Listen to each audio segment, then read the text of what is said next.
Film Autopsy. Oh, baby. Did you Oh, put yeah. did you put new clips in this time? Or is this the same as the last month? It's the same as last month, yeah. Okay, I guess I didn't notice the other ones because it was so. I mean, I didn't even remember the Venoms from last month. And then I'm going, oh wow, nice shot of Venoms. Hey, Gotta represent the Venoms, baby. What is going on? It's your boy Preston, Fat Samurai Guy, and welcome back to another episode of Action Film Autopsy. That's right, and we have two awesome guests as usual. We got the Anubis that be DJing. Welcome back, brother. Thank you much. Loving that background. Yes. Thanks again for creating the awesome thumbnail for today's episode. And you know him, you love him. That's right. Kung Fu Santa, award-winning author. Welcome back, brother. I'm very well. I thought, since he was DJing, I figured I would be Santa-ing. There you go. There we go. He's got the beard. He's got the beard. I'm never going to catch Rick. Ho, ho, ho. I'm never going to catch him. It's not going to happen. He's you will. Beards. You always catch me at San Diego Comic-Con this year. That's right. I love how Samurai put me in the top as if I'm running the show. He's the one that's running the show. You're the special guest. I'm here all the time. You're the special guest. Well, I like to be in the middle because, I put up the images. No one needs to see my ugly face. I want to see these guys. Oh, you're the big movie star. Stop it. Yes. Movie star. Yes. Yeah. Mr. Celebrity. Certified Badass channel member John Mosley in the house. Good to see you, brother. All right. Yeah. Jake Hall here. What's going on? Good to see another Certified Badass channel member is in the EZ. That's right. All the way from the UK, son. Kevin, good to see you, brother. That's right. Movie Dojo Army 4 Live. Good to see everybody watching. Yes. More badass channel members. Oh, yes. All right. We're going to get into it here. We have a plethora of things to talk about, movies and shows. What a month. I know, right? Yeah, all that good stuff. And all that bad stuff too. Yeah, I'm curious to see what the bad stuff is, but we're going to get to it. Let's go ahead and jump right into it. Number one up first here, we have I saw the trailer to this and it looked fun. But how was Mickey 17? Well, there's a reason. Usually, if you're a longtime viewer of the Action Film Autopsy, we usually start with the streaming stuff. But this month, I decided that we start with the cinematic stuff because slowly but surely, the two of them seem to be switching places. A majority of the movies this month, and we've got 1, 2, 3, 4, 5, 6, 7, don't deserve a big screen. They would have been better served to watch them at home because I don't know about the rest of you out there, but I have a nice big screen, putting it in perspective. Right. I mean, right. I went to the theaters to see Mickey 17. And I'm sitting there going, I really should have just watched this at home because I'm in the back row of a cinema, which has a screen of a certain ratio. Right. But when I stand, because I usually watch a movie in my dark room, beautiful sound, 70-inch screen, much better color. The image on the television on my screen is better than the one in the theaters because in the theaters now, because they're struggling to survive and they're struggling to get people. Me and my friend were the only guys in the theater. So wow. And in the lobby, there was only one ticket taker, only one person behind the refreshment, and no ushers at all. Wow. So that shows that, of course, they're struggling to survive. And these employees who are getting, I don't know if they're getting minimum wage or not, are not going to spend a lot of time making sure everything works perfectly. That's why I was happy to say that Mickey 17 had the proper aspect ratio and the sound was good and the picture was okay. But my picture at home is better. And also, this is the first time I've been to the movie theater in 2 years where something didn't go wrong. Right. Aspect radio, sound, image, projector bulb. And it's kind of like, I'm sitting, I said, I should have been at home for this.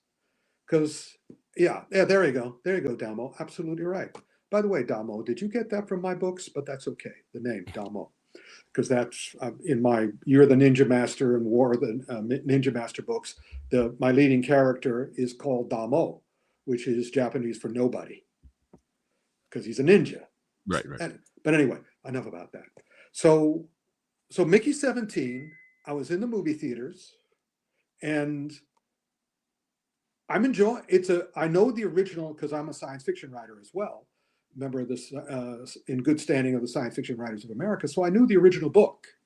And I'm going, it's Bong Joon-ho. Oh, great. Bong is going to do this justice. And for a while, he did. Okay. In fact, this movie is he made a decision to change something. The book, he was following the book very well, but then he changed one major thing. And you can see it in the performance of Mark Ruffalo. I could see, because also I'm an actor. I've been in movies. I've been on theaters and all the rest of it. So I watch, and I love Mark Ruffalo. I think he's a great actor, very versatile. And I'm watching in this, and I'm feeling uncomfortable watching him because I realize that he's uncomfortable. He is not enjoying his own performance. And the reason he's not is, I believe, Bong changed that character. That character was changed from the book. In the book, he was a quintessential politician. Okay. And that's interesting because in order to be a politician, in order to be a Hollywood star, in order to be a Hollywood producer or director or writer, you usually have to behave in a certain way because you're surrounded. It's a communal kind of thing. And politics at this point is well, it's always been, if you check history, it's always been difficult because you have to behave a certain way. You have to play. But be that as it may, if Mark Ruffalo was allowed to play the character in the book, this would have been a great movie that I would have loved. Instead, I hate this movie just because of that change. Wow. Did any of you guys see the movie? No, I did not. No. Mark Ruffalo was forced, there he is, was forced to do an impersonation, and you can't even call it a satire, of Agent Orange. How was Toni Collette in it? All of them are great, although she had to adapt her character's role to be Agent Orange's consort. Okay. And for me, it just ruins the movie because I could see Bong going, I'm going to stick it to him, but you're sticking it to the audience. This movie failed. Wow. In America, did great in Korea, but I'm not surprised. Right. Because Korea is not stuck with Agent Orange. One way or another, even if you're for Agent Orange or against Agent Orange, you're still stuck.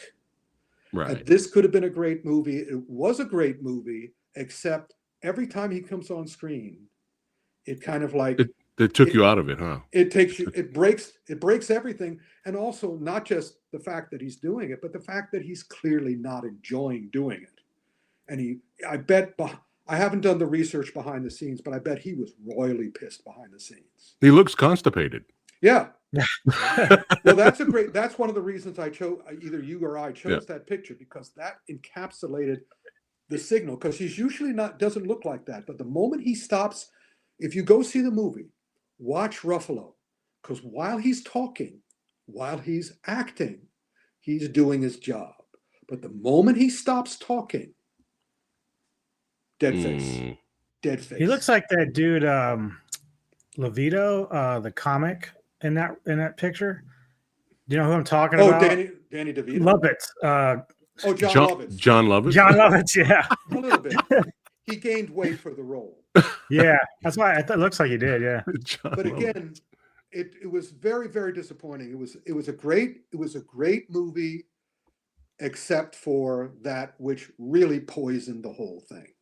Right. And I'm not surprised that it was bad. Thankfully, the other great thing about in all the movies we're going to be talking about, none of them was wildly successful. That doesn't mean the next one we're talking about, I was very surprised. I loved it. It was great. All right. Bring it up. All right. Next up, we have old Michael Fassbender here. All right. Yeah, Black Bag. Now you notice there's Michael Fassbender as the gentleman who's just below him to his right. He's Pierce. Yeah, he's playing. This is filmmakers. I think last month I said that every filmmaker who ever wanted to make a James Bond movie should be allowed to make their own James Bond movie now that Amazon has it. This is Steven Soderbergh's James Bond movie. All right. And as such, it's great. There's a couple of movies I remember. Frank, who couldn't be with us, they changed his work schedule. Boo. But yeah, exactly. It would be wonderful to have him. But he mentioned to me that there's a certain movie we're going to be talking about, which he maintained is not an action film. And I said, wait, because they're all action films. People move, but a different kind of action. Okay. This movie has fights. This movie has gunplay, but it's very little of it. What this movie is a great James Bond movie. It's one of the ones I always wanted them to do with Tom Hiddleston, which was, you'd have him be a very smart agent, so he didn't have to keep resorting to fighting. That's what this is. The way I described it, while I was watching it, my eyes were getting wider and wider, and my mouth was getting deeper and deeper, and I suddenly realized what this was. There's action at the end, but Soderbergh uses it because Soderbergh is smart. He uses the action as punctuation, not as the sentence, as punctuation. So it has a power to it.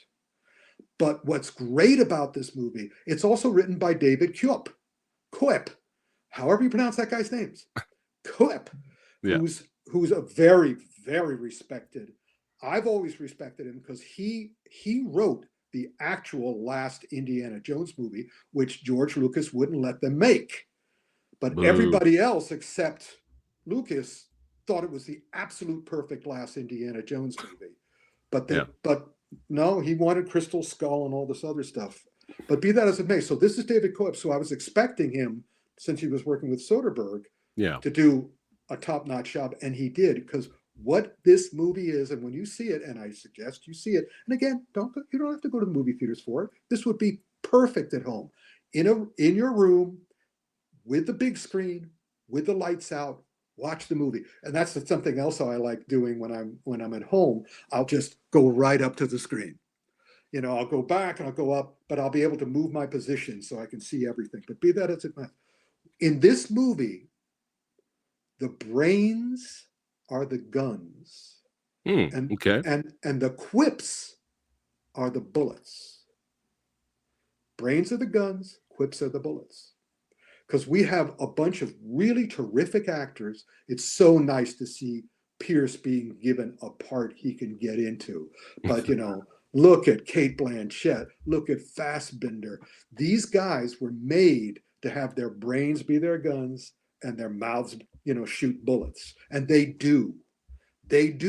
Everybody does. Everybody has great dialogue, and the plot is involving and building. It's a classic spy plot, because this is really a combination of Ian Fleming and John le Carré, because John le Carré with Tinker Tailor Soldier Spy has the same plot. They have to find the traitor. They have to find the double agent. And that's the classic Tinker Tailor Soldier Spy plot line. But it's David Koepp and Steven Soderbergh doing it. And Fassbender, you look at him and go, yeah, he'd make a great James Bond. And he does in here. Look at him. Look how James Bondy he is. Nice. Okay. Yeah, it's really good. Let me see. I wrote down something else. Yeah. I wrote down here, when I saw it in the theater, I thought, I shouldn't be seeing it here. I should be seeing it at home. Because I was in the theater sort of like going, I just wanted to do this all the time. Yeah. I didn't even know this went to theater. But again, yeah, it did. It'll be on streaming any second, because it appeared in the theater for 2 weeks. Wow. And even though it didn't cost a lot of money, it's still losing money. None of these things are huge successes. Mickey 17 was a failure, Black Bag was not a huge success, but I think it may be fine. I think it'll break even. Okay. But the thing that I found fascinating about another thing about the movie going experience is that everybody in the movie going world is realizing that, again, streaming and movies are beginning to switch places, and so in each one of these movies had a minute, at least 10 minutes, maybe even 15 minutes, maybe even a half hour, I can't remember how long, of trailers. The thing that amazed me, it didn't amaze me, but I sort of went, that makes sense. 3/4, if not 5/6 of the trailers were horror movies. Well, slasher movies, murder movies. Because I said, of course they are, because studios don't want to risk all that money anymore. The thing about these horror movies, and these are all horror movies without big names, of course not. There are no big names in them because the big names cost money. Big directors cost money. So they're making these because they know there's an audience for it. They know people will go to the theaters for it. So that's why it's taking over. But unfortunately, it's a shame that we're not back to when I was a kid, when there was only one theater. You would go to the movie theater and it would be one. It wouldn't be a plex. Now that we have all these plexes, these guys are just behind the 8 ball. Bring back the drive-in. Well, the drive-in is coming back, but the drive-in doesn't have the technology necessary. That's the other thing that movie theaters have to fight now. You need the big, Yeah. Frank is always saying he's only going to see movies in the biggest theater he can find. But those movies have to be worthy of those theaters. Going to see Mickey 17 or Black Bag or the next couple of movies we're going to talk about in a IMAX or in any of those things. Right. Nah. So the movies, they hopefully by 2020, by middle of this year, end of this year, beginning of next year, they'll start making movies, big movies again. That's something else might as well talk about it now. I mean, just to get you prepared, the thing that I'm ending with is another theatrical movie, but I'm saving it to the end.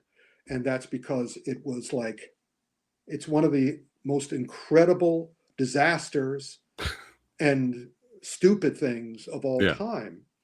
And I want to solve the mystery of that. But the point here is that why did that come out the way it did? Because again, the manipulations going on in the movie world are such. I'm looking forward to Thunderbolts. Who isn't looking forward to Thunderbolts? But I've seen a lot of complaints because there are always a lot of complaints. You can't avoid them, even though I try to avoid social media at this point. You can't avoid the complaints. If the action is good, if the action is good, they just released originally under this sweater. I had an Avengers shirt on. Right.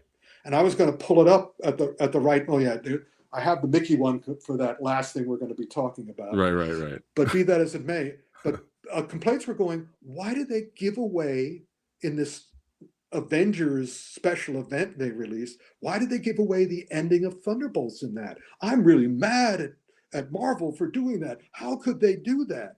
And I said, think about what position Marvel is in / Disney is in now. Desperate.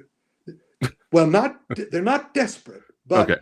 But they have a disaster on their hand, and they have a disaster that they have what I call an insulting disaster. It's not bad enough that this is bad. Right. It's insulting. Okay.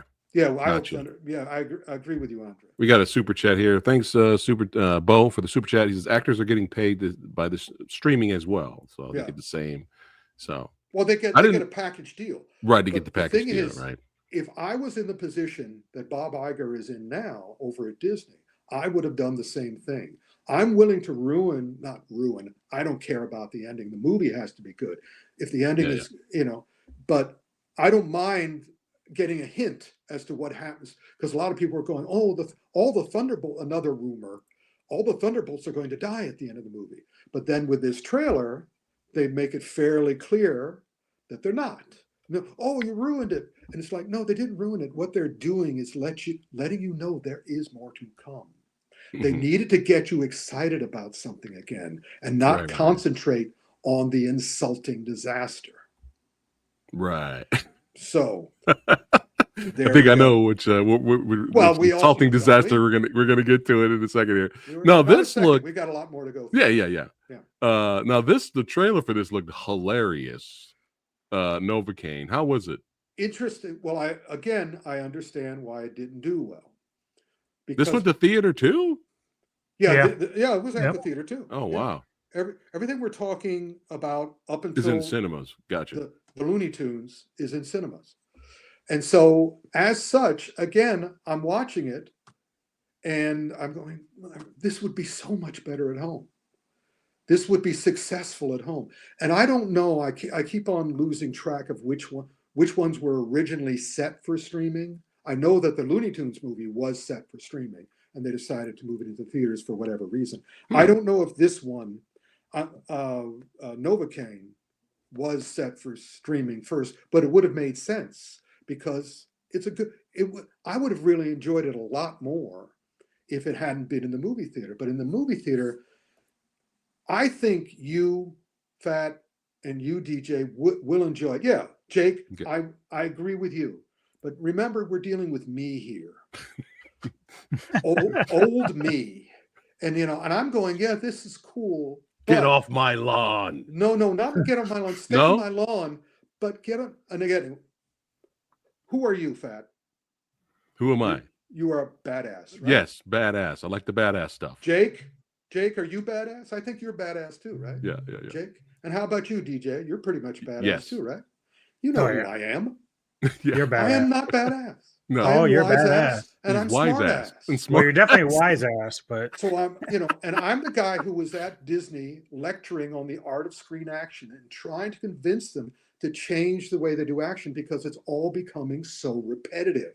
Yeah. Because it's not realistic. So here, I was hoping that this movie would do what The Sixth Sense did.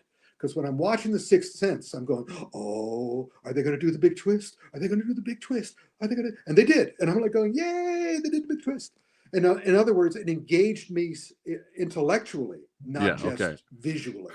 Right. Novocaine has a basic idea. It's on the posters. Again, they like to have one ideas in their movies now, not more than one idea. I understand that. And because they want to attract the badasses. And this guy doesn't feel pain. Right. And I'm waiting for them to do a John Wick, but one better, which is Fast and the Furious, John Wick, nobody gets hurt. Nobody in those movies get hurt. This guy bleeds, but he doesn't get hurt. And I'm saying, are you going to use that to do a little wink, wink, nod at these other movies? But no, it's simply they just have a reason he doesn't get hurt. Nothing else changes. And as such, I think you'll enjoy it. Had I not been, wise ass, smart ass, I would have said, I'll give it to you. You guys did the best you could. The actor does a nice job. Everybody, it's okay. Okay. It's what the streamer. It's interesting also that they put it in the theaters. I think because the idea that he couldn't be hurt made the people take it away from the streaming and into the theaters, because we'll be talking about this when we get to the streamers too, which is they're getting to this point where they understand that a large section of the population watches movies now as a second screen. They're looking at their number one screen, but the movie is playing on the second screen. And they don't want anything that's going to make them do this. In other words, right. They don't want to distract it. And that will explain the most expensive streaming movie we'll be talking about this issue.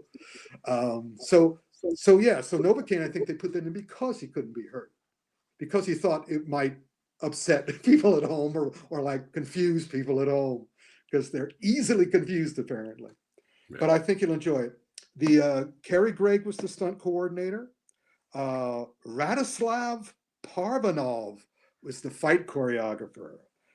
and they both do a fine job. But interestingly, the directors gave them these is basically their first jobs as the top guy Okay. in the action area.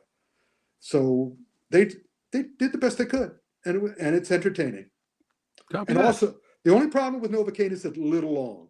A little bit too long. Black Bag was 94 minutes. Wow. It I moves like it. along. I like it. All those Oh. quips and all those brains. can't. 90 minutes. I'm sorry, Rick. I'm getting excited. I can't wait to hear what you. I'm sorry. I'm looking forward. There you go. You can wait. The next one, I saw the trailer. DJ. I immediately sent Rick the poster. I was like, Rick, please tell me you're going to talk about this next movie. Of course. And because I saw it, and I was like, you know what's sad about this, Rick, is that this is right up my alley. I love dark fantasy. Of course, but I love, Batista's awesome. But like, I saw this trailer and I'm like, is this a movie? This looks like they should retitle this The Lost Green Screen. Because nothing looked real. No, maybe the director was going for that. Maybe he was looking for a surreal world. No. All I saw was green screen. The entire trailer. This is Paul W.S. Anderson, who's married to Mila Jovovich. They've done other movies together. They've done a lot of other movies together. Why did you expect this to be any better than what else they've done? This is them going like, oh, you're giving us money for another movie? It's called Hope. It's kind of like, all right, it's kind of like that's another thing that we'll be talking about probably more later, that the reason these movies are made is that foreign countries still have a cinema to fill. Right. They still have movie theaters to fill in India and in Asia and all sorts of places. They have to fill them, so they want cheap little movies. So he keeps getting work. Right. Yeah. So this is clearly for our dear buddy Bautista. This is a check. Right. Yeah. He collects a check. Exactly. Yeah. But it's no better, and in many ways it's worse than the Resident Evil stuff they've done in the past. Right. And so again, it's like, hold on, let me do my impersonation of watching this movie. Here we go. First I do this. Okay. And then I do the oops, let me get the thing on screen. Yeah. Then I do this. This is my remote control. Was it a fist film at least? A fist film? No, of course not. They don't have time or money to do fist stuff. Yeah. The whole point of a movie like this, it has to be all weapons and walking. Also green screen and also digital and cheap digital. Yeah. They don't have time to do, at least Novocaine is smart and has some clever stuff in it, especially for you badasses. Yeah. And speaking of that, right. Let us go on to the next one. Oh, we're already done. No shout out to your boy George R.R. Martin, Rick. Oh, good point. Yeah, this is I love this too because go back to the poster. Do you have the poster still? Yeah, there it is. The author, and they put his name up there. George R.R. Martin, Game of Thrones. Yeah. Guess what? It's based on a short story. That's all he did for this. They bought a short story and they did their horrible job on it. Right. Yeah, I haven't seen any quotes from R.R., who I worked with out in Hollywood back in the mid-'80s. Now, I haven't heard anything him saying, because I bet he's doing a lot of this. Well, all I know, DJ, is after I watched this trailer, I sent the poster to Rick. And after I got done watching it, I turned to Lady Fat. I'm like, we're watching this movie when it's free. I was like, we have to watch this. I really want it. I want to see if you can get all the way through without fast forwarding. Oh, I'll be fine. You'll be fine. Yeah. You've seen we hopefully it's good, bad, but I don't know. We'll see. All right. Next up. Now this looked like a blast. The trailer looked like a blast. This is one of the great 4F films. You remember what the 4F film is? Go ahead. Fast forward to the fights. Right. Fast forward to the fight film. Yes. That's the 4 Fs. Fast forward, fight, film. Right. And it is, and I think, and of course it was on Sky Cinema. It only came out into the theaters here because it's it was on streaming in England, in the UK, because Sky is their thing there. And it is everybody, let me see, do I have the, James Madigan, this is his 3rd movie. And he sort of said, it's written by an actor from Shazam. The Shazam movie, one of the actors who played one of the lower level Shazam, he wrote this. Right. And believe me, there's not a line of dialogue that you need to hear. Right. And Starbuck, the girl who plays Starbuck, she plays the head of the espionage organization, and she's great. Watch her all the time. I was very pleased to have met her at the San Diego Comic-Con and all sorts of other places. And She does a wonderful job in this. You can I will allow you to listen to her dialogue because she does a great job. Yeah. Josh Hart, is that his name? Josh Hartnett? Josh Hartnett, yeah. Yeah. Throughout the movie, I like his acting too, because throughout the movie, he seems to be looking at the screen going, why am I in this? There are so many people who would have been better in this part than me. Right. So many people. But I guess they couldn't get them. Right. So I get it. I get to be James Bond. Okay. Yeah. But let me find the guys who, Brahim Chab, who did the choreography on Monkey Man, and Balaz Lengyel, who did Killer's Game. They basically, you could clear. James Madigan said, "Go crazy, guys. This movie will succeed on the basis of the fights, not on the basis of the dialogue." Okay. And the fights are entertaining throughout. Yes. And they do something else that I really like, which is they build. All right. In other words, the best fight is not the first one. Okay. The best fight is the last one. Nice. And I'm going, you guys are listening to Jackie Chan. Come on, man. And our boy's in the movie, Rick. Marco Zeror's in this movie. As soon as I saw he was in there, I knew it was okay. I understand why they didn't make him the hero, because he looks like he's going to be the hero too easily. Yeah. Because he looks like he could win. Josh Hartnett, you kind of go, he uses his brain as well as other things. Okay. It's a fun movie, it's 1 hour and 37 minutes long. So again, nice. Just skip the first 20 minutes, except when you see Starbuck. Okay. I also see Juju Chan Seto was in the film, and it was an honor to interview her on the channel way back. Yeah, he's in the movie too, so I got to watch this. It is a fun movie. It's a smart action. It's one of the best of the month. Hold on a second. Let me talk to Nigel here. He says, green screen, not always bad. I like Occupation and Occupation Rainfall. Well, I agree with you, Nigel. I actually interviewed the director of Occupation and Occupation Rainfall. Luke is awesome. I agree with you. But the green screen in those movies didn't make me want to shoot my eyes out, tear my eyes out, like In the Lost Lands do. Hey, listen, so there's levels to green screen. Yeah, no one said they're not always bad. I mean, no one said they were always bad. You jumped the gun, buddy. You took a leap thinking that we said all green screen movies are bad. They're not. Yeah. No. Well, he is a self-proclaimed Batista fan, so that's probably why he took it a little personally. No, don't see it for Batista. Don't defend the green screen. Yeah, that's right. Especially that kind of green screen. I was affiliated with WWF too. I met Dave. And Dave's great. He's a sweetie. Great. Yeah. So all we right. could never denigrate him. But now I said Fight or Flight, which also I knew we were in good shape because look at that title. That title is great. Fight or Flight. Because that's the old, when animals see each other, they have to make that split-second decision. Are they going to fight or are they going to run? Fight or flight, great. But that is not the best.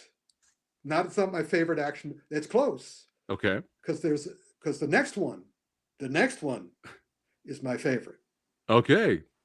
A Working Man. John. Yes. I forgot who said this. I was on a podcast. He said Jason Statham should not keep titling his movies. They should be called Jason Statham blank. In other words, Jason Statham 1. This is Jason Statham 9. Jason Statham 9. Statham, secretary. He has become clearly what Gerald Butler has become, Right. and these other great action stars who are incredibly dependable. Because if you go into a Jason Statham movie expecting to see something other than a Jason Statham movie, and I've seen some reviews of this that sort of went, well, why did you do that? I'm going, why did you expect anything? If you go in expecting a Jason Statham movie, you will be fine. Right. In fact, you will be great, because the thing I love about Jason Statham is he doesn't care who the director is. That's why he's teaming up with David Ayer, because Ayer and he will team together, and Ayer won't ask him to do something that Jason Statham would not do. In other words, could you fight a different way? No, I can't fight a different way. This is the way I fight. Hey, it's pretty good. And I love the way he fights, because him and Vincent Zhao do not change their style. You can tell while everybody else in the movie is using their fists in, Vincent Zhao movies, Vincent will never use his fists. He will always fight the way he would in real life. And so Statham. And now he's making these movies with Ayer, Beekeeper, this one, Beekeeper 2, in order to say what he wants to say about the a-holes that he's fighting. Last one were, the people who are stealing from old people. This one are human traffickers. This is Taken starring Jason Statham. Yep. Or Jason. Exactly. That's what it should have been called. Jason Statham's Taken. Yep. But as such, if you go in to see, and I did, to see Jason Statham's Taken, you will not be disappointed. And the more you know, like me, about how Jason Statham fights, the more you will enjoy it. Because again, that's another great thing about this movie. It builds. It builds and it builds and it builds. Yep. He did that in Beekeeper too. But at this one, it's very interesting because he's spending a lot of time, and I love this kind of stuff too. He's doing a lot of time, he's taking a lot of time tracking down the traffickers and going up the chain. And some people might get bored by that. I loved it because again, he's using his brain. He's going from step to step. And there's a point in the movie where things change. Where if you're going in there, and again, I like that kind of thing. Even in the horror movies, I think it was like Malignant, where it seems to be really slow, and then at a certain point it goes boom. Well, Working Man doesn't go boom, but it goes boom, boom, boom, boom, bam. I did like that it also didn't follow certain tropes with his daughter and stuff. So I like that they didn't do that usual thing that they would usually do. I'm like, thank God. Nice. It's Jason Statham and David Ayer. And also, you saw who co-wrote the script, right? It was David Ayer and Sylvester Stallone. What?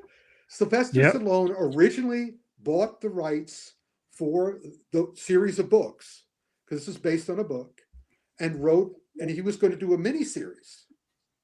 But then it fell out, and then it was sold. And then when he found out these guys were doing it, I don't really know whether he worked with Ayer or whether Ayer just took his script and did a number. That would make more sense. Although I know that Stallone's pretty busy with the second season of his mob show. So I don't think they worked together on this, but it just works so well because Stallone knows how to write an entertaining, satisfying film. And Ayer knows how to do it too.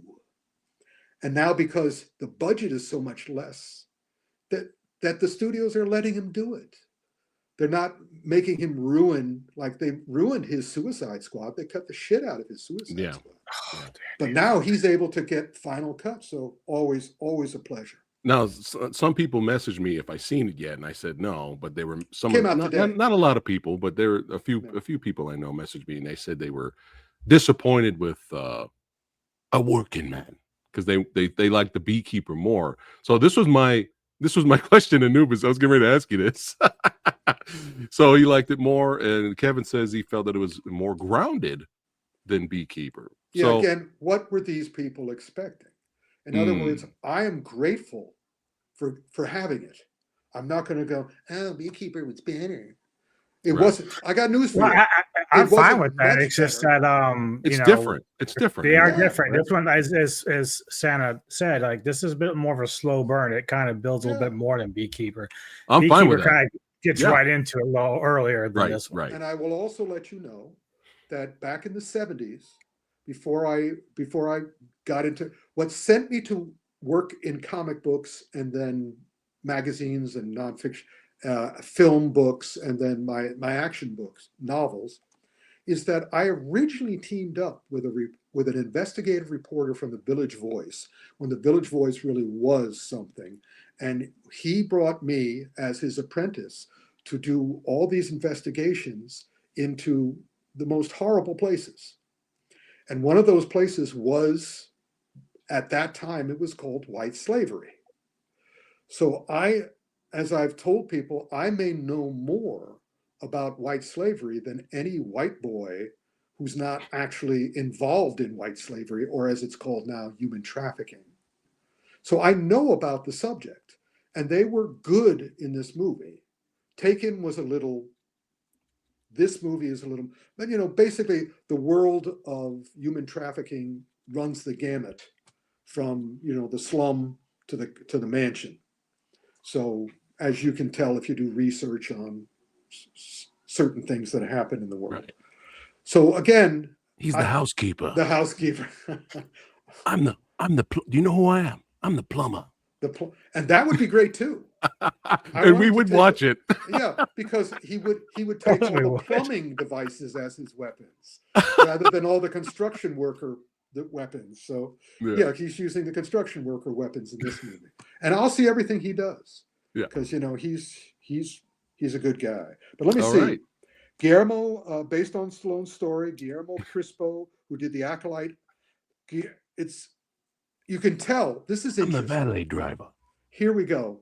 Jason Statham does his own choreography because the choreographer for Working Man was Guillermo Crispo, who worked on Acolyte, Argyle, Kingsman, Shang-Chi, Solo, and Wonder Woman. And all of those fights in those movies are inferior to this one. All right. Because Jason Statham goes, yeah, we'll put your name up, but you can do the other people fighting. I'll take care of my scenes. Yeah. Now, another huge surprise, a delightful surprise. It never should have gone into the theaters. I'm not happy that it did, but I want it to come back to TV as fast as possible. Go ahead. The day the earth blew up. A Looney Tunes movie. The first Looney Tunes movie in their entire history, which dates back to the 40s or 50s. Frank has already told me that this is going to be on his 10 best list. Wow. It is, I'm not happy with the poster. I'm not happy with the artwork. It's not reflective of, to my mind, the classic Looney Tune animation. However, the writing, which is done by the director, and it had a crew of they had a dozen writers on this, but they were all animation people. So they managed to put together a feature-length movie that works the way a 6-minute cartoon does. And I was very impressed. Very impressed. Frank was also very impressed. So I'm going to be seeing this at least twice more. No bugs? I'm not going to say. Okay, don't spoil it. Yeah. What's up, Doc? But it's pretty good. Pretty good. I mean, wow, you and Frank loved it. It's got to be good. Well, let's hope. Well, we can talk about it next month. If you guys see this and you say, I have a bone to pick with you, Rick. Well, I remember Rick. Yeah. No, I remember when you and Frank really recommended Puss in Boots. Right. And the most recent one that came out a while back. Mm-hmm. That was and great. I barely even like heard of it or saw, I didn't even see the first Puss in Boots movies or anything Right. like that. And me and Lady Fat were blown away how good that movie was. Yeah. We were not expecting that at all. I was like, this is like one of the greatest animated villains I've seen in years. There was heart, there was action, there was everything. We were like, wow. We went out and bought it in 4K. Good for That's you. how much we liked the movie. So it's worth it. Yeah, good stuff. Because sometimes you're smart ass. Sometimes you're smart ass. He's sneaking in there. Now we're out of the movie theaters until Okay. the very last second. So let us go on to Hi-Yah. Boom. That's right. Click on the link in the description box below and check out the site. It's the best for Kung Fu, martial arts, and horror and all that good stuff. Check it out. You get for the free trial. Click on the link below. And All right. Next up, we have boom, a fist within four walls. We got a little battle royale going on here. You guys are incredibly lucky, because I was going, why are they putting this television series up? It's 28 episodes, 45 minutes each. Oh, wow. Turns out this is one of the most successful martial art kung fu mini. You see, when I first went to Hong Kong and was working with Ocean Shores Video, I always looked forward going back to my hotel room, which was right on the water in Hong Kong, on the Hong Kong island. So I could turn on the TV and watch these, because the way their television works is they put together 30 to 50 episode miniseries, show them all, and then start another one. This one came out in 2016, almost 10 years ago. And the reason Hi-Yah chose it, Welco USO chose it, it's one of the most successful and awarded miniseries. And it is Kung Fu. It All is right, let's martial go. arts. There's a reason this poster is this way. Count how many fights do you see going on here? 1, 2, 3, 4, 5. 5 fights on one poster. And the people up front, they won multiple awards for their acting. All right. This is the quintessential modern Kung Fu TV series. You owe it to yourself, because I will challenge you. I bet some of you, because you don't like to be challenged, and I don't blame you, start watching it. And then I dare you to stop. Can I ask you a quick question, Rick? It has really nothing to do with that, but you're familiar with Raina Vladingham from Cobra Kai? Mm-hmm. Do you think she has like a pretty good future in film and martial arts? Because she seems like really, really skilled, and she's been like 13 world champion and all that. No, this is something I've been talking about a lot. It doesn't matter if you want to be a martial arts star, a kung fu actor. You have to do it yourself. The studios will not do it for you, because the movie matters, not the brand of action in the movie. Right. You have to. In other words, you come to us. Tell her she should come to us. We will create a thing for her. Then we'll do it on our. So she iPhones. basically would have to like seek out that industry, particular genre. There is no industry. There's no industry. You talk to Marco. You talk to all the guys. They're known, so they're able to be in. They're able to be in movies like John Wick. But again, who's the star of John Wick? Is it Donnie Yen? No, it's Keanu. Yeah. So again, your skills. This is the same thing. You have to, if you want to be a great star, you have to know not martial arts, but theatrical arts. You have to be a great actor. When you go in for the audition, they don't care what belt you have. And Jackie, usually when somebody comes in for a Jackie Chan movie, and they say, I'm the 5th degree this, I'm the 7th degree, but Jackie's usually doing this, oh no. Because he has to re-educate them. Because screen action is not real life action. Right. So no, if she wants to be successful, start taking acting classes or teach yourself how to act. But yeah, don't think you're going to make it because you're skilled at a fighting art. It helps. Yeah, you need the other two. Yeah. All right. Now the trailer with 4 walls. Now, go Go for it. And so let me see. Yeah. Yeah, the movie's award winning. I mean, the TV show is award winning. I strongly recommend that you guys check it out. Now, And we don't get this over here. I mean, that's what's awesome about Hi-Yah is we don't get also, series this. And they the pick whole and show. Choose.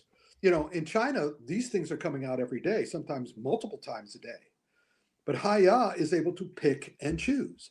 And they searched and searched and searched until they found the one that was the most award winning, most successful, and best fun one they had.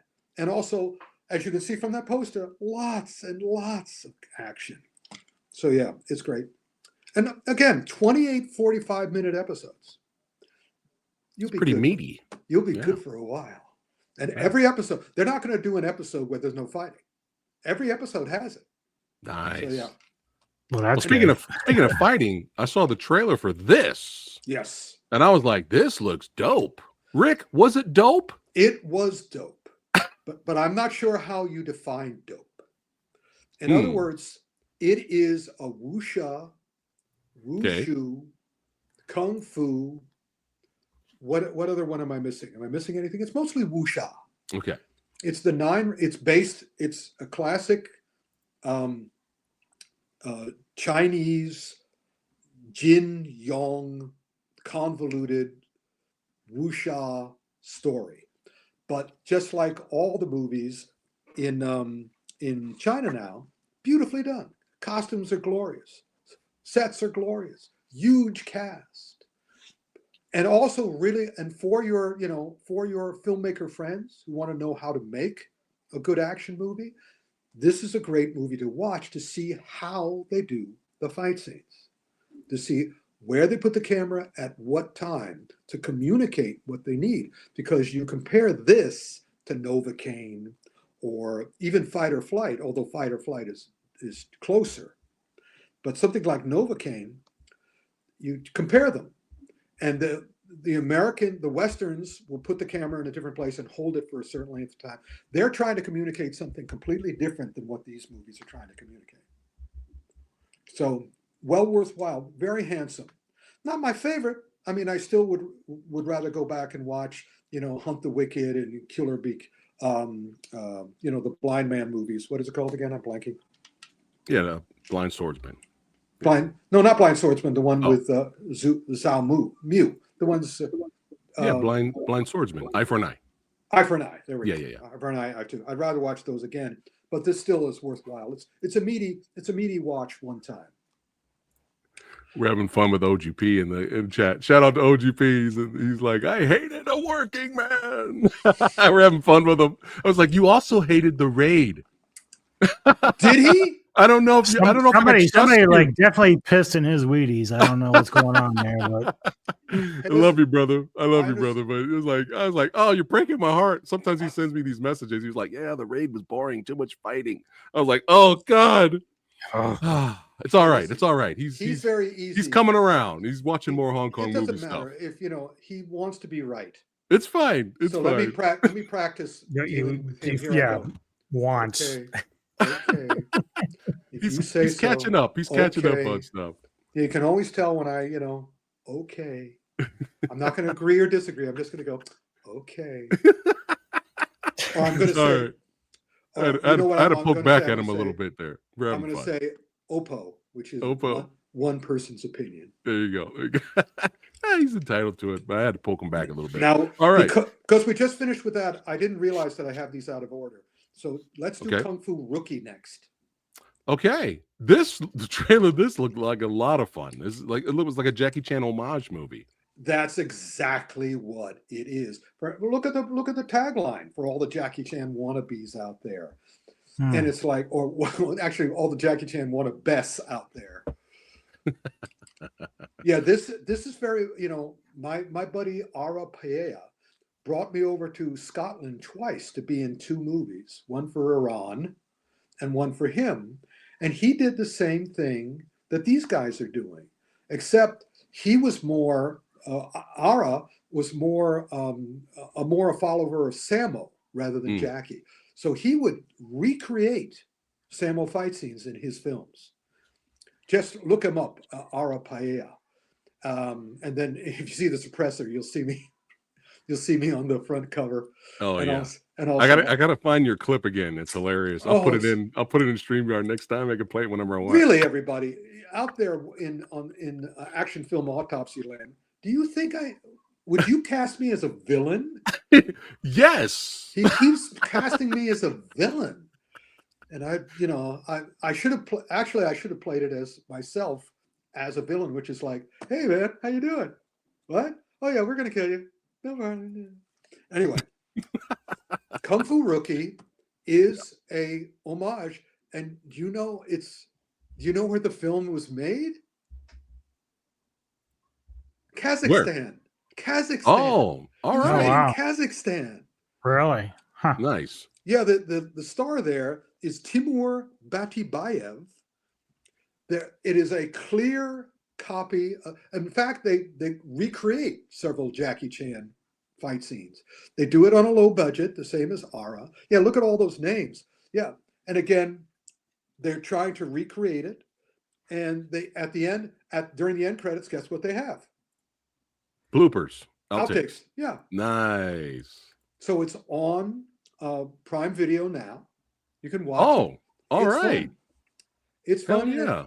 And it's sweet because, it's clear. And also it's rare because most people copy Bruce Lee because it's incredibly easy to copy Bruce Lee. Not a lot of people copy Jackie because it's not easy to copy Jackie because he's inventive and smart throughout. Yeah. All right. So yeah, thanks for telling us it's on Prime. I'll have to check that out for sure. Anubis, we got to check it out. Now we can go to either I'm Batman. Did you see Batman Ninja? I did not.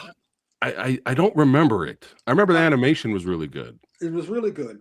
But and of course, I'm the author of the Ninja Master novels. Right. And so when I saw they did Ninja Batman, and also I saw that the Japanese were doing it, the Japanese were directing it, the Japanese anime guys were doing it, I said, I got to see this. And so Batman Ninja came out, I think, a couple of years ago. Maybe it was way back. I think it was 2019 or something. I may have been further, but yeah. The only problem I have with this movie is that it is a sequel, a direct sequel. Oh. To the original Batman Ninja. But as artwork is killer. I love the artwork. Exactly. The artwork is excellent. It's anime. The concepts in it are great. It moves really well. I wish they had it with the Japanese language subtitle. Yeah, because even though because it's a Batman story, it doesn't really matter that they're being dubbed. But the Japanese language is always so beautiful, and I think it adds another dimension to it. But it's well worthwhile. And I did not have the time to find out whether Batman Ninja is still available on Prime. I would imagine it is. So maybe while I'll look it up because we want to go on to. But yeah, again, recommend it. Nice. Well, I'm sold here. Batman's in a mech suit. Oh, so let's go. It's a wild. Okay. All right. Let me type in Batman Ninja. And now you got me curious too. When did that come out? 2018.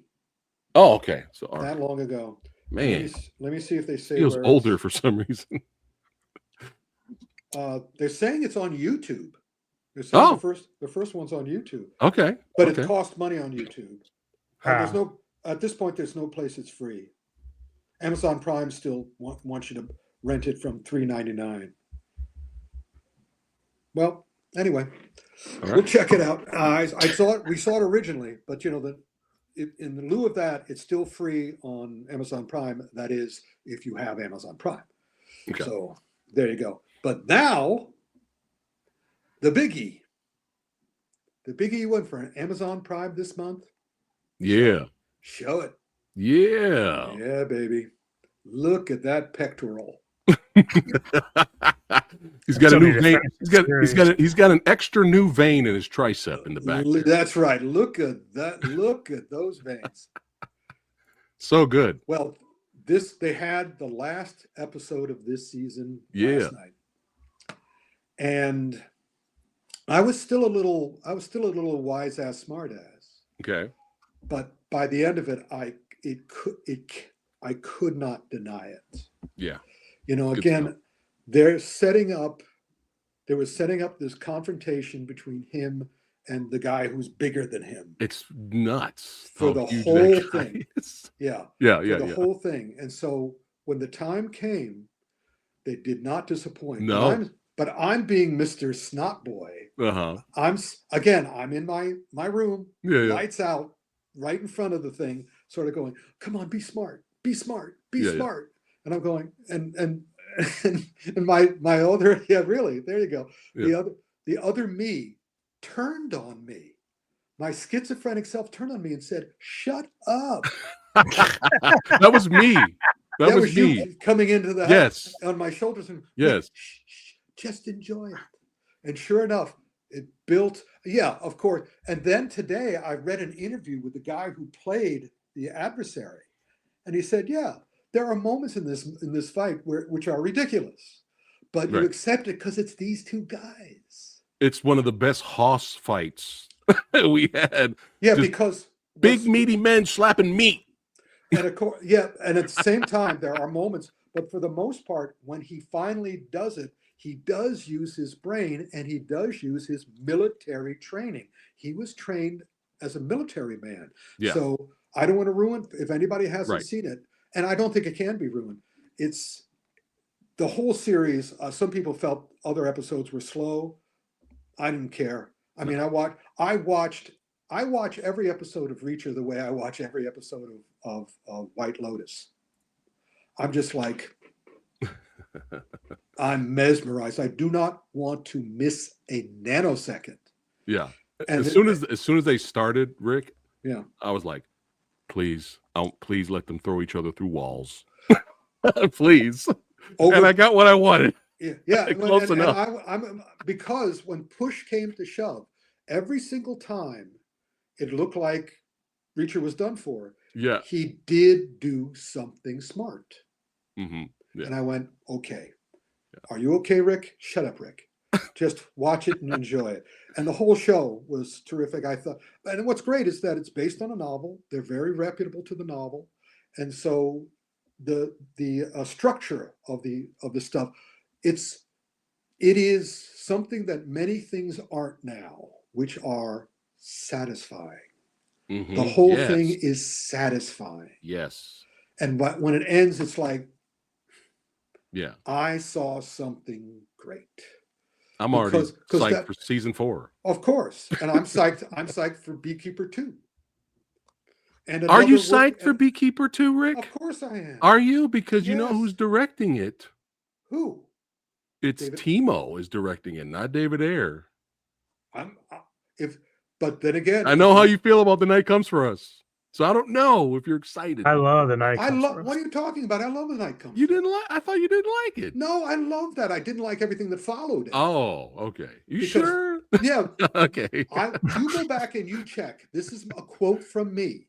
Yeah. Which is, once they did A Night Comes for Us, there was no place for them to go from there. Okay. Yeah.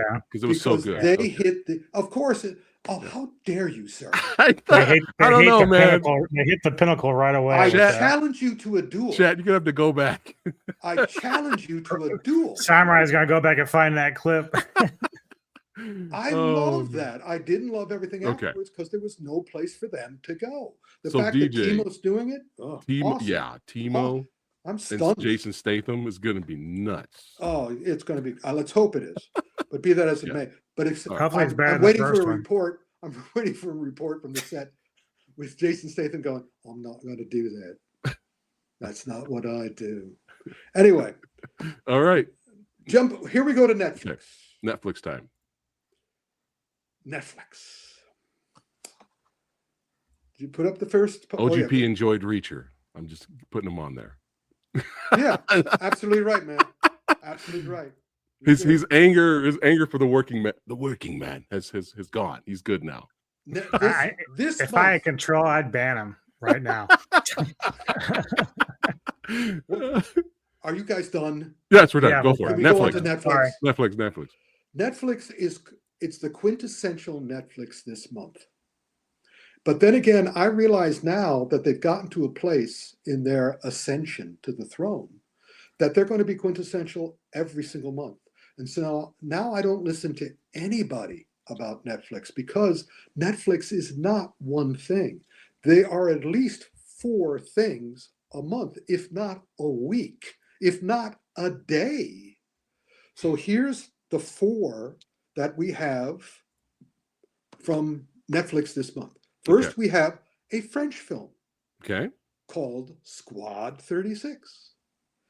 And given that it's Netflix France, and you see all the guys making faces, it is 124 minutes. You see the way that guy is looking in the middle there? Yeah. Mm-hmm. That's the way you'll be looking at the end of the movie. Okay. And you'll take a gun and you'll threaten to shoot your balls off the way he is doing, because it's the classic Netflix too long. Oh no. But it's 124 minutes. But it's French. And remember, I used to love their French. The first couple of French stuff they put up was The Lost Bullet 1 and 2. Dude, That still is. where's some of Lost the Bullet best 3 ever. for fuck's sake? Yeah, well, he's done other movies, none of which are even close to that. Yeah. And also Netflix, again, what they do is hire filmmakers and let the filmmakers do what they want. And this filmmaker wanted to do 124 minutes. And unfortunately, it doesn't help him at all. But then again, the next one is a Mexican film, Counterattack. This film, again, look at those faces. They're challenging you. Big This time. movie, it's a Mexican movie. It's 84 minutes. All right. They're going to go bam, bam, bam, bam, literally bam, bam. I mean, the title is what it is. It's they get caught in an attack. They have to do something to survive. And again, I've always said with you, Fat, that you can tell from the poster. Right. You can feel look at each of those faces. You can probably guess what they're thinking. About fuck some shit up. Well, yeah, one of them is worried. One of them Mm. is trying to make it. One of them is trying to figure out how to get. The other one is sort of like going, "I'm going to show you who I am," and the other one's going, "Shit, oh shit." And the movie works. It keeps moving, and it's Mexican. And again, you read through, and I believe I saw it subtitled, which I like even better because again, the language, especially the French language, the Mexican language. I believe the Squad 36 is also available in French. So again, you can get the feelings. Although unfortunately, since Lost Bullet 1 and 2, the French action films they've been putting on Netflix have becoming less and less. They're more and more movies, but they're not as good. Mm-hmm. They're trying to. Again, they're trying to do the slasher film concept is we don't want to live up to the great. We want to be able to do movies that are mediocre. So we're going to set the bar there, which is unfortunate for the French. Now, so the next 2, I've heard so many criticisms about, not this one, the next one. Right. So many criticisms. Boom. And the criticisms, yes, the Electric State, Russo brothers film. But I saw the last couple of things. The Russo brothers did The Citadel for Amazon Prime, and that was not good. This is not good, but this is also not great. Okay, it's mid. What this I believe, is the quintessential second screen Netflix experience. I don't advise you to watch this in a darkened room, right up against the screen. I recommend that you watch this lying on your bed or on your recliner or on your couch and going through your emails. And as such, it's long too, but it's also, I think it was what, 200 or 300 million dollars Yes, to yeah. cost that. Ridiculous. But you can see it. You can Okay. see where the money went. It truly is. It should have a big thing in the back saying the ultimate eye candy. It's eye candy. It is far from brain candy. I think I'm over Millie Bobby Brown at this point. I got news for you. So is she.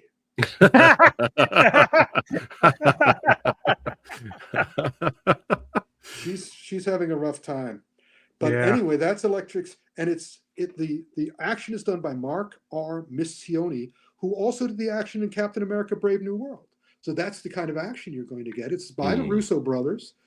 I don't know if they're directing the new Avengers Doomsday or not, but I think they are. Well, let's hope that they bring them back up to the way they used to be, because Right. Citadel and this aren't brain candy. Right. And at no point in this movie did I want to laugh, cry, and cheer. I wanted to, which is I did with the Avengers movies. Here I just sort of went, huh. If you watch it like a second screen thing, it's pretty.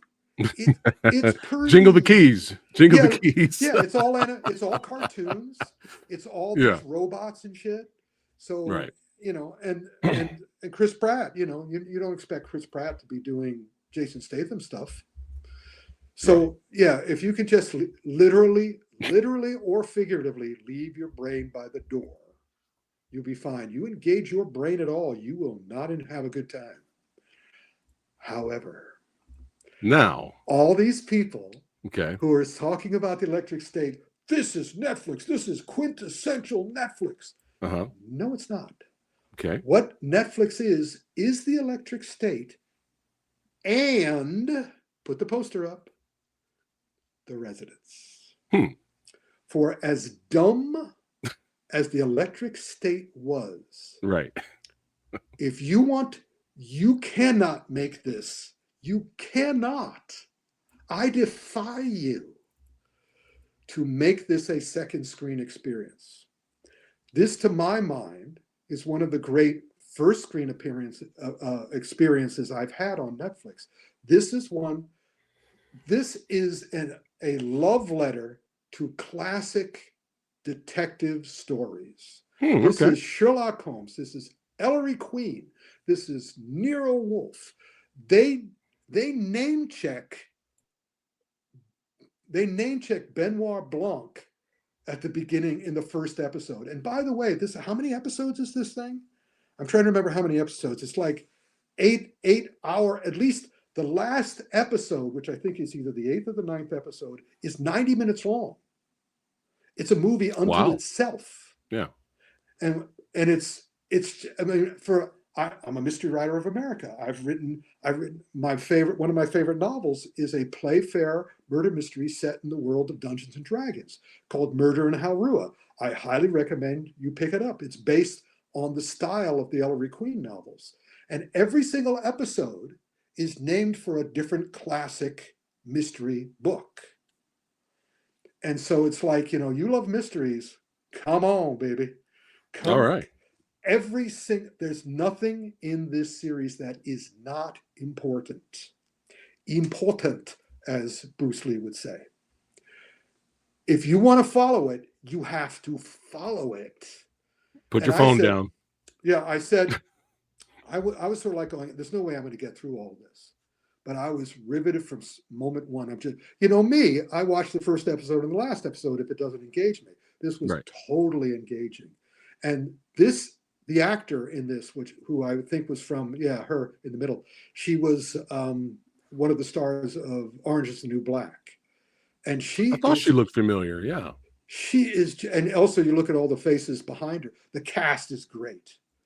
It's all over the place. Everybody is a different character. It's a murder in the White House. And it's just, but again, those two things. Yeah. Thanks again, Bo. Hey, Bo, it's not an unpopular thanks again, Bo, for the super chat. Yeah. Bo, it's not an unpopular opinion. Yeah, there's some people message me. They like the movie. Look at America right now. It's half and half. Any movie comes out, half will, and look at how much Brave New World made half $500 million. So it's 500 million. Right. So it's fine. OGP says Brave New World was better than A Working Man. Well, maybe yes. Oh, Maybe now no. you're gonna just feed him. He's gonna There's say going to be it. there's going to be Right, there's going to will. be racism about Brave New World because unfortunately, as everyone says, including Harrison Ford in the movie itself, you're Right. not Steve Rogers. He's Right. not Steve Rogers. He'll never be Steve Rogers. Yeah. If you can let that go, you can enjoy yourself. Yeah. The other issue, of course, is that they felt the need to reveal Agent Orange in the film because they should have kept that secret. But they're again behind between a rock and a hard place. So no, Right. don't listen to all the haters because I can guarantee you, for every hater, there's a lover. Yeah, there's It's fans just of that's for the the film. way the way America and the world is now. But So all that matters is Yep. your opinion. That's no right. one else's. that's right, OGP. Keep hating A Working Man. That's right. Yep. Feel free. And also I get to do what I Yeah. always do. I get to do what I always do, which is great, more for me. More Copy for that. me. Copy that. Well, back to this really quick before we move on. I'll have to Yeah. recommend this to Lady Fat because she loves detective stories and stuff. Oh She's my a God. big, she's a big, huge Sherlock Holmes. Is that Oh, she'll love just is it just like a detective story or is it kind of comical? Because like I like it's the a Knives comedy. Out movies. Look at the actors. There are all these amazing comic actors. There's guys Okay. from all over the place here. I mean, and Randall Park's back in it too. Is that Giancarlo right there? Yeah, Giancarlo. But it He's wasn't in supposed everything, man. Yeah, but it wasn't supposed to be him. Oh, It was okay. supposed to be Andre Braugher, Right. but he died during production. Oh wow. From Brooklyn Nine-Nine. They have a little wink and a nod Oh. about that. Yeah, they do that sucks. They do a Brooklyn Nine-Nine thing. Okay, that's cool. During the show as well. Nice. Yeah, everybody. It's very funny. It's very Okay. smart. It's very engaging.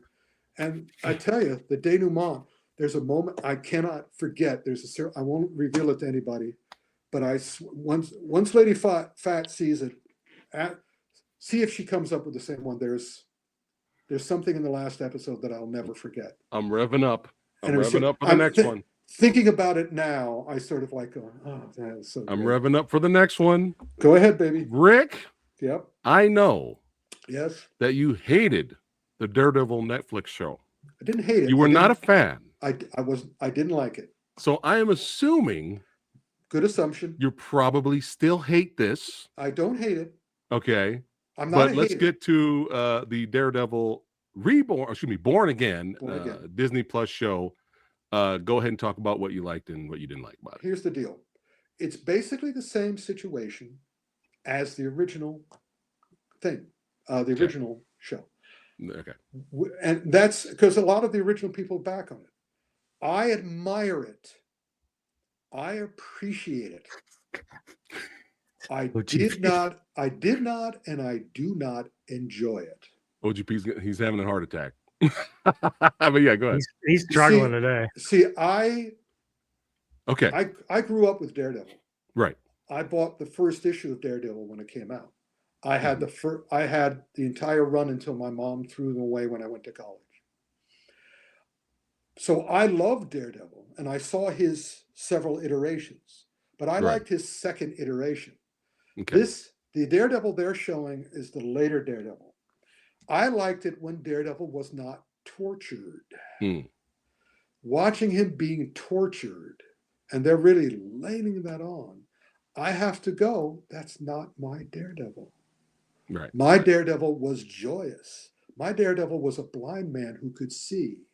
My Daredevil was the man who was free because he got the rest of his senses. Was your Daredevil Ben Affleck? No. My Daredevil has not been in the films yet.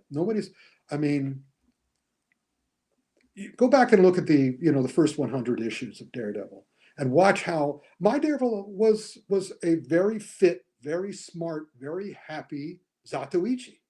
Mm-hmm. And it was the same message too. In other words, he was a blind man who could see, dealing with seeing people who were blind. And that's what made it work. Here, it's just, let's ladle on the agony.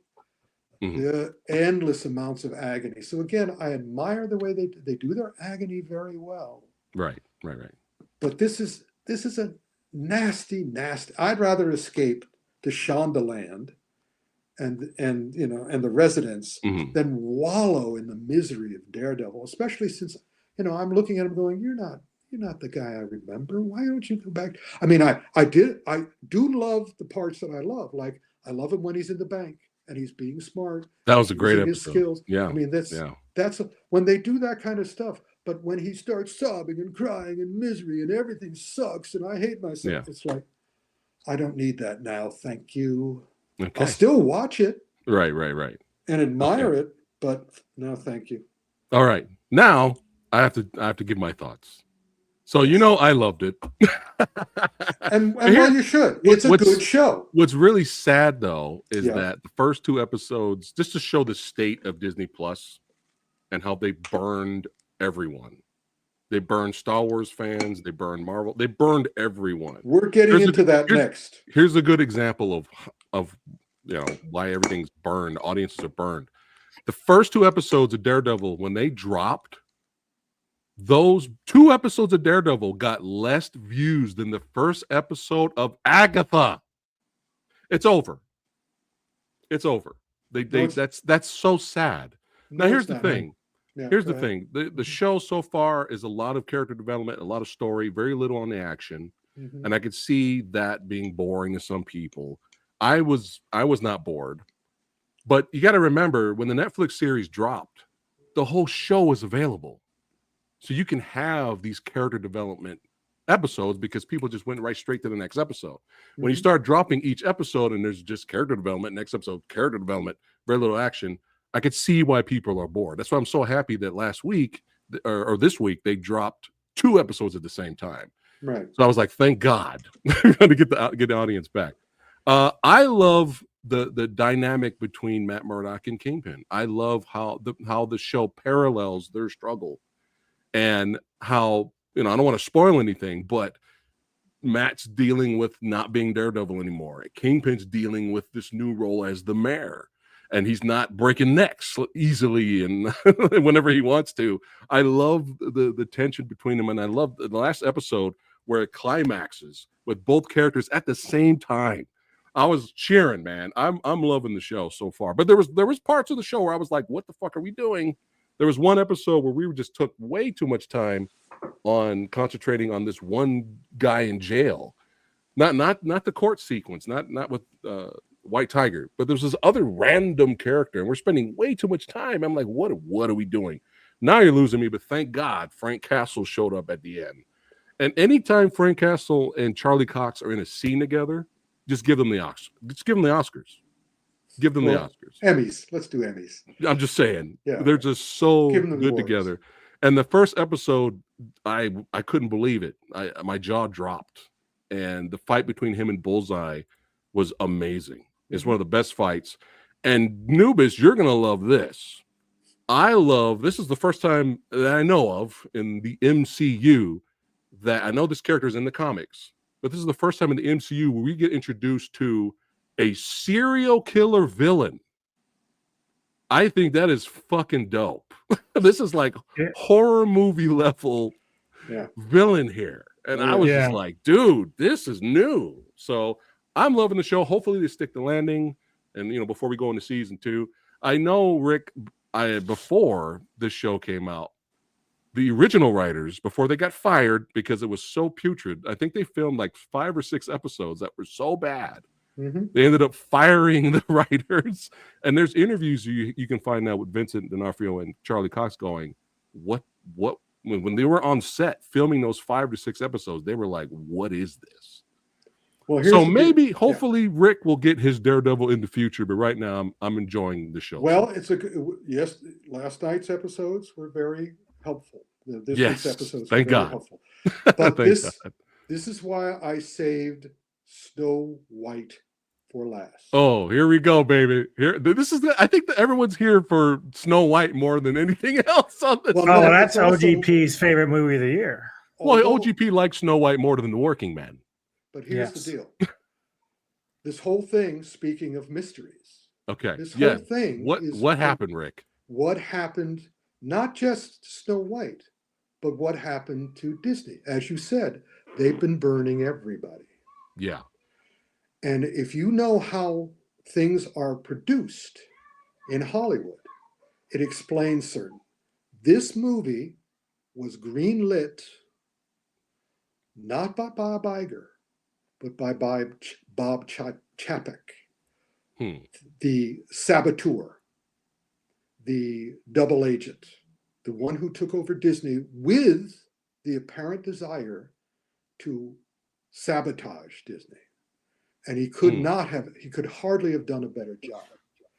And if you look at all the ones, I mean, as you went through every single category that Disney, Pixar movies, Disney movies, Marvel movies, Star Wars movies, all of them hit this gigantic bump, causing the people who are there now to try to take them all apart and put them back together, because they're behind the 8 ball in that I think the best decision they could have made was to shelve Snow White, to not because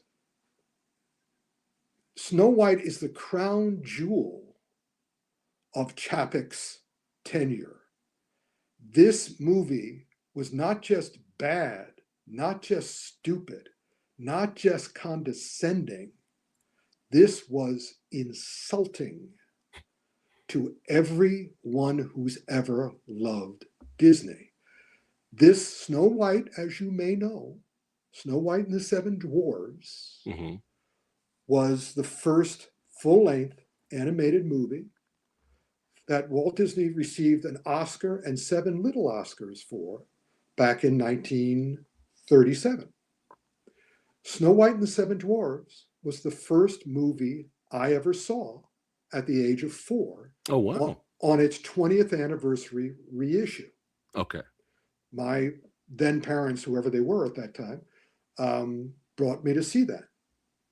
And so, of course, I have a place in my heart for Snow White and the Seven Dwarfs, as Snow White and the Seven Dwarfs have a place in many people's hearts. It's the first animated movie, right? First full-length animated movie. Yeah.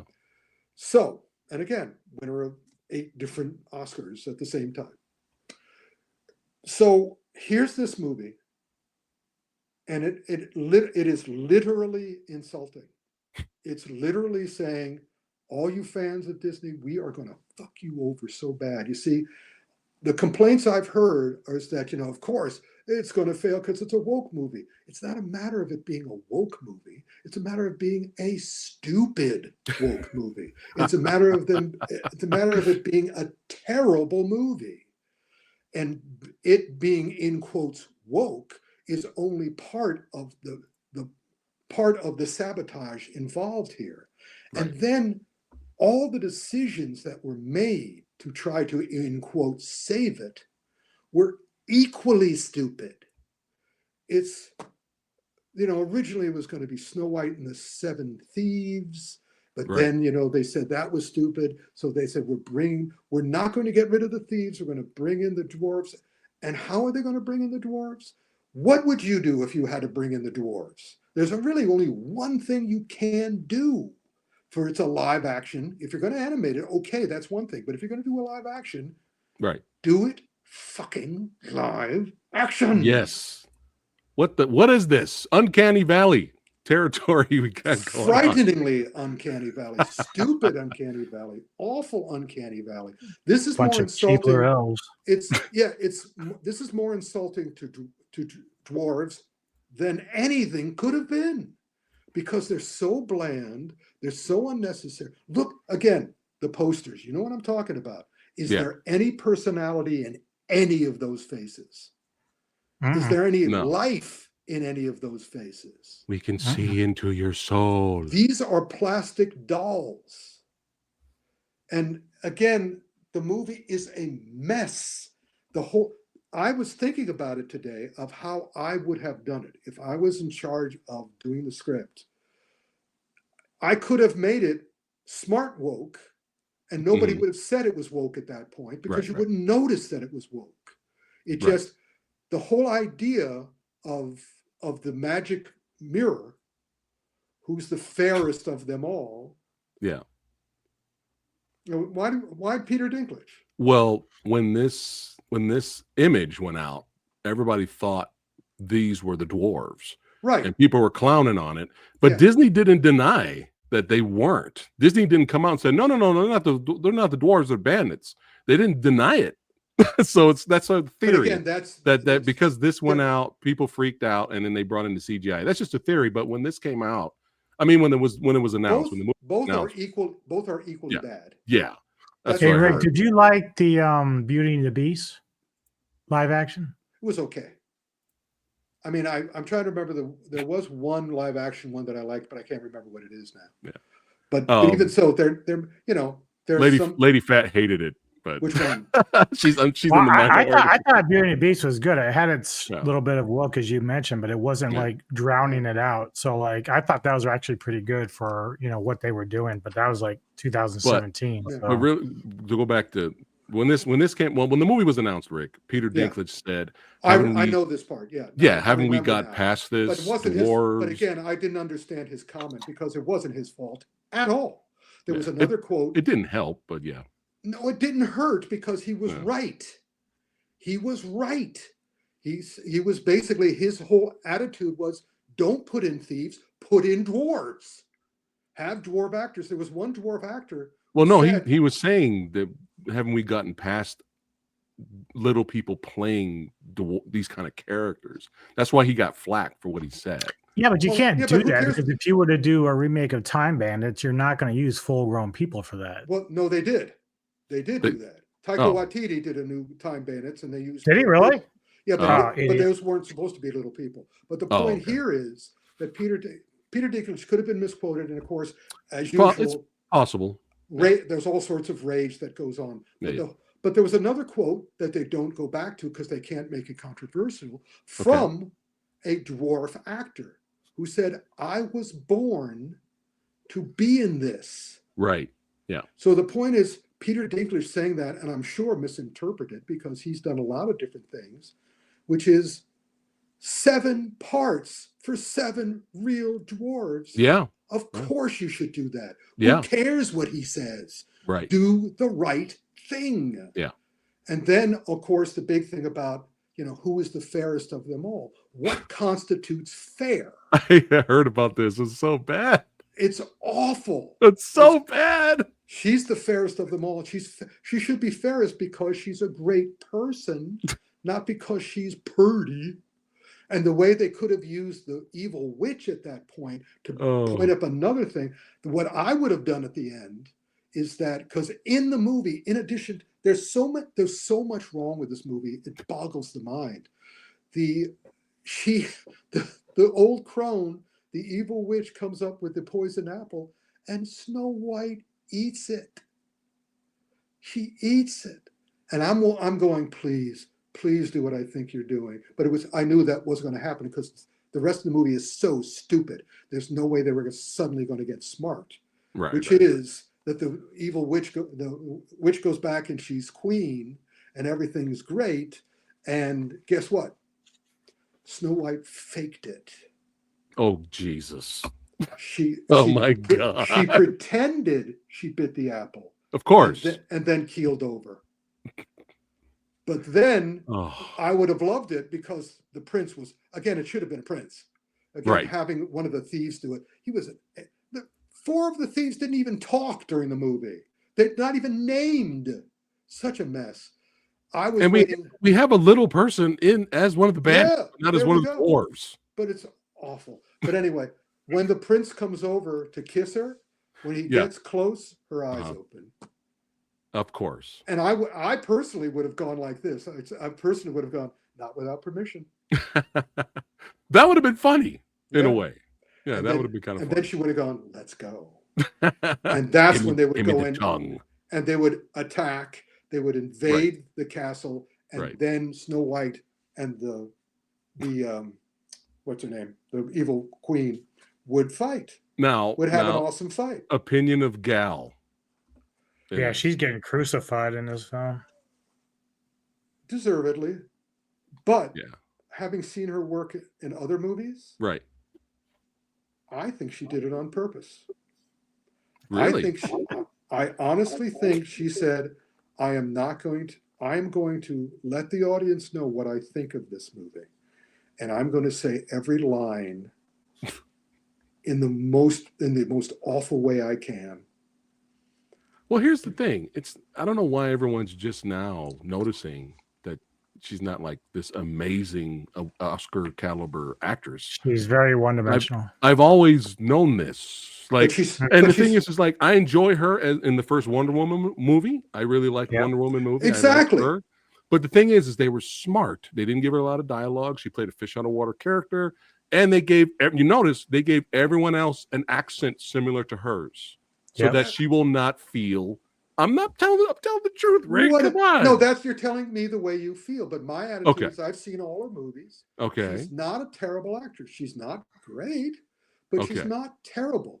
And the reason that the thing that I watched it and I was saying, why is she so bad in this? Yeah. And I went, she's doing it on effing purpose. Because she knows she's attached to the Titanic here. So she's just like, fuck it. Fuck it. Yeah. I'm going to act the way this movie deserves me to act. Because now let's talk about the star. Let me tell you something. Okay. Do we have a picture of the star? We have that picture of her crawling, but that's not a good, although it's greasy hair. It would be wonderful if we had a picture of her in her Snow White outfit with her snow white hair. Oh, fine. Or at least the hairpiece. Mm-hmm. When you go to see Star Trek, The Final Frontier, or if you go to see Diamonds Are Forever with Sean, the last James Bond, well, not the last, the last official James Bond with Sean Connery, you'll notice something about their wigs and their costumes. They're all ill-fitting. They make them look bad. They literally make them look fat and bad.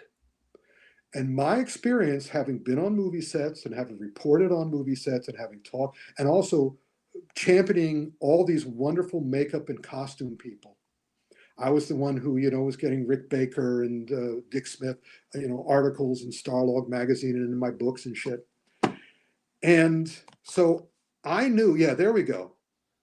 Her costume looks like it was bought at a Halloween store. Her wig her page boy is awful. It makes her face look misshapen. And her cheeks, there are shots of her in full regalia that make her look bad. And when that sort of thing happens, it usually means, I was told this by makeup people in Hollywood, it usually means that the crew hated her or hated him. In the case of Sean Connery, no, Sean Connery did it to himself. He insisted they do it because he was trying to break his identification with the James Bond character. Okay. But the crew hated Shatner on Star Trek V, The Final Frontier. And they made sure that when you saw that movie, you saw their disdain for him.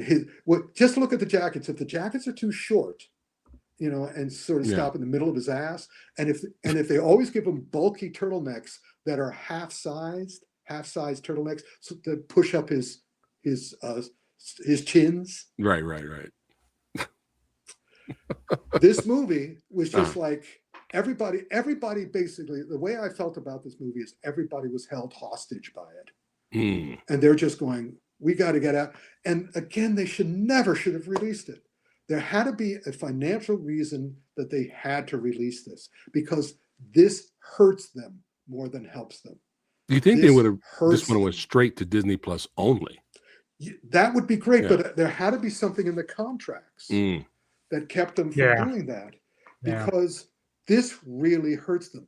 And this also explains the Avengers Doomsday trailer. Also, it explains the Brave New World trailer. It showed why they revealed that Red Hulk is in it. It shows why they revealed everybody who's in Avengers Doomsday. They got to get the taste of Snow White out of their fans' brains. Right.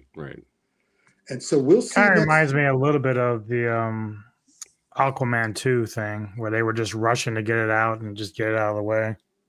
Yeah. There's other movies that I've seen that I've talked about that were obvious, and let's just get rid of it. Right. Well, I'm trying to remember the one that I was sort of like saying, just finish, just get this done. In this. Oh, the last Star Wars released movie. Oh, Rise of Skywalker. Yeah, it was clear that the order to Abrams was just get it done. In this. Just get it out. That explains that one. But hopefully we'll see next week. We'll see how Daredevil ends, because if this week's was promising, and I believe they dropped those 2 episodes because they knew they were back on track. Mm-hmm. So let's hope it still happens, and let's hope Thunderbolts. Let's hope Fantastic Four. As I alluded to, of course, what's the premiere date for Fantastic Four? The same day of this year's Kung Fu Extravaganza at the San Diego Comic-Con. That's okay. We'll go see it in the after. We'll do what we did with last year's with Deadpool. Hey, it was packed house last year, and that was Deadpool Wolverine release. Yeah, because they were showing, and they were having the fireworks outside too that we didn't get to see. Yeah. But we'll go see Fantastic Four during the afternoon, and then we'll do the show. Yeah. And the show this year is going to be as usual, because we got some amazing stuff this year. Great action machines. Oh yeah. And Frank is going to be doing all the stuff he's releasing. I mean, the beast. So anyway, have I talked long enough now? I think we are all caught up. It's time for Ric's recap. Like you need my recap. Okay, go ahead. All right, just for funsies, for those of you who just arrived. You too, DJ. You put up your thumb too. Yeah. Or put your thumb wherever it needs to be. All right. This side. Here we go. Here to start with. Oh, I haven't seen half of them, so it's all good. It's all good. The ones you have seen. Mickey 17 in the middle. Okay. All right. It's ruined by one thing. Get this guy some Pepto-Bismol. No, don't make him do a caricature.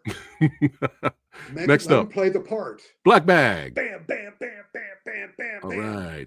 Novocaine. All right. Okay. Green screen the movie. Boom, boom, boom, boom, boom, boom, boom. Fight or flight. All right. OGP's favorite film of the year. And Looney Tunes. Fist Within Four Walls, the series. Oh, wait a minute. How many episodes? 28? Bam, bam, bam, bam, bam, bam, bam, bam, bam, bam, bam, bam, bam. This one, the other one, this one's good. All right. Not great. And big meaty men slapping meat. Bam, bam, bam, bam, bam, bam, bam. Hey, I can chime in on this one. All right. Season 4. All right. And Jackie Chan. All right. Sweet. Nice. Sweet. Speaking of Batman Ninja. Part 2, Electric Boogaloo. Squad 36. Too long. Let's do it in the middle. Yeah. Okay. Like theory, in the middle. Counterattack. All right. Okay. Jingling the Keys, the movie. Okay.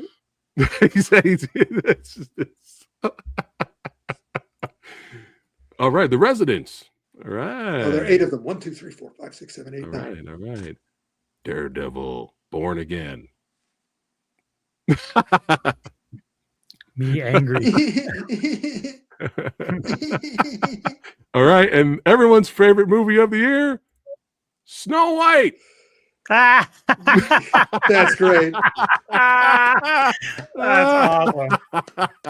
But that truly is. Yeah. You know, it ruined my childhood. You ruined my childhood. You guys know how I am. I probably would end up enjoying Mortal Kombat Annihilation a lot more than Snow White anyway. All right. We are. I'm really looking forward to I'm looking forward to the new Mortal Kombat. Fingers crossed, man. Yeah, exactly. Fingers crossed. I hope it's good. All right. We're getting ready to wrap it up. But if you guys are fans of movies, which is why you're here watching the show right now, and you want some movie memorabilia, autographs, photos of Jet Li, Jackie Chan, all that good stuff, y'all know what you need to do, baby. You want a piece of me? You want a piece of me? You want a piece of me? Oh, you want a piece of me? You want a piece of me? You want a piece of me? You got it! Get a piece of Rick. Yeah, baby. Click on the links below. DJ Anubis has a piece of Rick. Store. What's up? I do actually. DJ has a piece of Rick. Ooh, what you get? Sent me that Tiffany Taylor photo. I sent him a different one because I think the one. Yeah, different one. Yeah, different. Nice. That's already gone. Yeah. Hell yeah! Awesome. Yeah, by the way, Phat, you let me know if there's anything you want a piece of me, Phat. I'm gonna check it out. You know me. You just tell me. I like what I saw already. You know. Yeah. So you tell me what you want. Check it out. All right, guys. I will thanks say again. this real quick. What? Just real quick. I do have next week. Continue my Lone Wolf of Dub series. I'm gonna be reviewing Rumble in the Bronx. All right. That's some fun shit right there. And I should be on that show. I know. If you want to be on it, man, I'm planning on doing it Monday, but I can switch for you. No, on Monday. What's Monday? When is that day again, DJ? For the audience? What time? It can be anytime you want if you want to be on it. Absolutely. Well, yeah. Well, what time are you planning on doing it? Let me see. We can talk amongst ourselves, but I definitely should be on it. I have a unique sweatshirt, only one in the world, that was given to me by Jackie Chan. So that's coming to me too. That says Rumble. No, I am not giving that up, but I will wear it for the show. Yeah. Yeah. Let's talk about it. Yeah, we'll talk. So there you go. Keep an eye out for that, guys. Rumble in the Bronx on Anubis' channel. All the links to follow all of these amazing gents are in the description box below. Hey, if you had fun here, go ahead and like, share, and subscribe to the Old Samurai Guy. And to see you guys on the next one. Keep watching movies and take care. Wow.